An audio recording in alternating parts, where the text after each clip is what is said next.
আপনি তো এতক্ষণে হাসপাতালে থাকার কথা, কোনো সমস্যা? আরে থামেন আপনার হাসপাতাল। আপনার দেবর কই?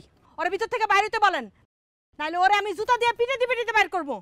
কেন, কি করছে? হ্যাঁ, আপনি আমার দেবররে আমার সামনে জুতা দিয়ে পিটাইবেন? এটা আমি চাই চাই দেখবো? কেমন একটা ব্যাককেলের মতো কথা বলতেছেন, বেজায় হাসি লাগতেছে। শুনেন, আপনার দেবর কি করছে জানেন? আপনার দেবর আমার নামে মিথ্যা কথা রটাইছে। আমি নাকি আমার স্বামীর উপর রাগ করে ইন্দুরের বিষ খাইছি। আপনি ইন্দুরের বিষ খাইতে পারবেন আর আমার দেবর বুঝি সেটা মাইকে বলতে পারবে না? হ্যাঁ, আপনি মেম্বরের বউ হয়ে গেছেন বুঝি সে আপনারা ডরাবে? এটা একটা কথা হইলো? আপনি কিন্তু আমার ধৈর্যের সীমা পার করে দিতেছেন।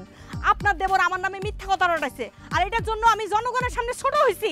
শোনেন, আমি কোনোভাবেই বিশ্বাস করি না যে আমার দেবর মিথ্যা ঘটনা মাইকে বলতে পারে।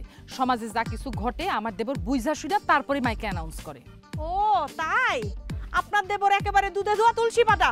আপনার দেবরে আমার হাতে তুলে দিবেন, না আমি ওরে ঘরের ভিতর থেকে টাইনা হেসে